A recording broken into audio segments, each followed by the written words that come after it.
सहाय IPS IGP मानवाधिकार police मुख्यालय जयपुर राजस्थान। मेरे मोबाइल नंबर है 9460928737। जैसा कि अपन ने पहले ही बता रखा है भाई, वैज्ञानिक दृष्टिकोण मानवतावादी विश्व समाज विचारधारा का प्रमुख आधार है। जो अपन ने विचारधारा मिशन चला रखा है मानवतावादी विश्व समाज 7-8 साल से, उसमें अंधविश्वास मुक्त, वैज्ञानिक दृष्टिकोण की, परंपरागत धर्म विहीन, जाति विहीन, नस्लभेद मुक्त, साहसी, शिक्षित, स्वस्थ और उच्च नैतिक मूल्य वाले मानवतावादी विश्व समाज का निर्माण करना अपना प्रमुख लक्ष्य है। तो इसमें वैज्ञानिक दृष्टिकोण शब्द है, इसको एक बार मैं पुनः और थोड़ा सा स्पष्ट करना चाहता हूँ। वैज्ञानिक दृष्टिकोण का मतलब होता है लॉजिकल थिंकिंग, तार्किक थिंकिंग और विज्ञान की उपलब्धियों को साथ में लेकर के उसके आधार पर सोच विकसित करना, खुद का दिमाग का विकास करना। तो विज्ञान की जितने भी उपलब्धियां हैं, इनका मुख्य आधार जो है वैज्ञानिक दृष्टिकोण है। जितनी भी खोज हुई उसका मुख्य आधार वैज्ञानिक दृष्टिकोण है। जैसे जेम्स वाट भगोनी में पानी गर्म करा था, और जैसे कुछ देर बाद जब पानी गर्म करा था, भगोनी का ढक्कन ऊंचा उठा और उसमें से भाप निकल गई। तो उसने उसके ऊपर और वजन रखा, तो फिर दोबारा थोड़ी देर बाद फिर वो भाप ऊंचा उठ के निकल गई। तो उसने निष्कर्ष निकाला कि भाप में ताकत होती है, और उसने भाप का इंजन का आविष्कार कर दिया। उसको भाप के इंजन के आविष्कार के लिए न तो कोई धर्म ग्रंथ में उसने लिखा हुआ पढ़ा, न कोई दैवीय शक्ति ईश्वर अल्लाह गॉड ने उसको सपने में आके कहा। उसने अपना दिमाग लगाया और उसने भाप के इंजन की खोज कर दी। अब ढक्कन तो पहले भी ऊपर उठते थे जब भी भाप से, लेकिन किसी ने गौर नहीं किया। इसी तरह न्यूटन सेब के पेड़ के नीचे सो रहा था, तो सेब नीचे गिरा। तो उसने ऑब्जर्व किया भाई सेब नीचे क्यों गिरा, ये अदर भी नहीं लटका, ऊपर भी नहीं गया, नीचे ही आया। तो उसने उसके आधार पर गुरुत्वाकर्षण बल की खोज कर दी। तो कहने का मतलब जितने विज्ञान की खोज है वो आदमी ने अपने दिमाग से करी है। न्यूटन ने न तो कोई धर्म ग्रंथ में ऐसा पढ़ा, न कोई न्यूटन को कोई सपने में आके ईश्वर लगोड ने या कोई फरिश्ते ने कुछ आके बताया।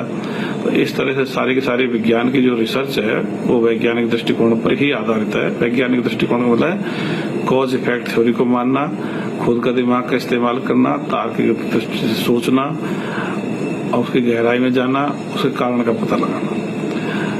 वैज्ञानिक दृष्टिकोण ईश्वरवादी या अल्लाहवादी दृष्टिकोण के विपरीत है, जिसके तहत जो भी घटना घटती है उसको ईश्वर अल्लाह गॉड कराता है। वो डूअर इफेक्ट थ्योरी है, मतलब डूअर करता ईश्वर होता है और उसका प्रभाव से चीजें चल रही हैं। तो वैज्ञानिक दृष्टिकोण तो कहता है भाई पृथ्वी सूर्य के चारों तरफ चक्कर लगाती है, उसमें गुरुत्वाकर्षण बल की लगा रही है, ये कारण है। और ईश्वरवादी अल्लाहवादी दृष्टिकोण कहता है पृथ्वी को ईश्वर अल्लाह गॉड घुमा रहा है, इसलिए उसके चारों तरफ चक्कर लगा रही है। और भी जितने भी घटनाएं, मतलब खगोल की घटनाएं हो रही हैं या कोई और प्रकृति में घटनाएं घट रही हैं, तो पहाड़ बन रहे हैं, तो वैज्ञानिक दृष्टिकोण तो कहता है भाई ज्वालामुखी से या भूकंप की वजह से और या कोई पृथ्वी की हलचल की वजह से पहाड़ बन गए। और धार्मिक दृष्टिकोण ईश्वरवादी अल्लाहवादी दृष्टिकोण कहता है भाई इनको पहाड़ों को ईश्वर अल्लाह गॉड ने बनाया है या इनके धरती के ऊपर इनको रखा है ताकि ये हिले नहीं धरती। ऐसे ही जो बच्चे पैदा होते हैं या शिशु पैदा होते हैं किसी भी जानवर में, तो ईश्वरवादी अल्लाहवादी दृष्टिकोण तो कहता है वही भगवान की ईश्वर अल्लाह गॉड की मर्जी से हुआ है। जो कि वैज्ञानिक दृष्टिकोण या विज्ञान कहता है भाई नर के शुक्राणु और मादा के अंडाणु से शिशु का मतलब निषेचन से बच्चा पैदा होता है। प्रजनन लैंगिक अलैंगिक दोनों तरह का होता है। तो कहने का मतलब ये है कि भाई वैज्ञानिक दृष्टिकोण ही जितने विज्ञान में प्रगति है, आज की उपलब्धि है, उनका मूल आधार है। वैज्ञानिक दृष्टिकोण जड़ है, वैज्ञानिक खोज उस पेड़ का तना है, विज्ञान तकनीकी पेड़ का। और जितने विज्ञान की उपलब्धियां हैं, मतलब सैटेलाइट, मोबाइल, बस, ट्रेन और मोटरसाइकिल या अलग तरह की मशीनरी, ये सारे की सारी उस विज्ञान तकनीकी पेड़ की टहनियां पत्तियां। तो वैज्ञानिक दृष्टिकोण का विकास करना हर एक व्यक्ति का, भारतीयों का मैं तो मूल कर्तव्य में भी लिखा है 51 में, और पूरे विश्व का भी ये मूल कर्तव्य हर व्यक्ति का होना चाहिए, वैज्ञानिक दृष्टिकोण का विकास किया जाए। संयुक्त राष्ट्र संघ को भी इसको वैज्ञानिक दृष्टिकोण को विकास करने में पूरा जोर देना चाहिए, क्योंकि वो पूरे वर्ल्ड की मतलब एक तरह से संगठन है, 195 देश इसमें शामिल हैं।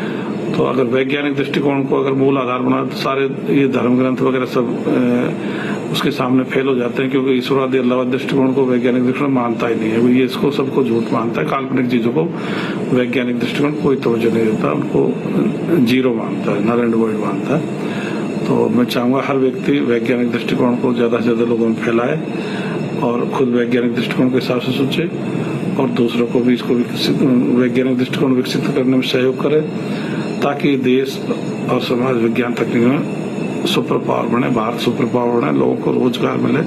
धन्यवाद।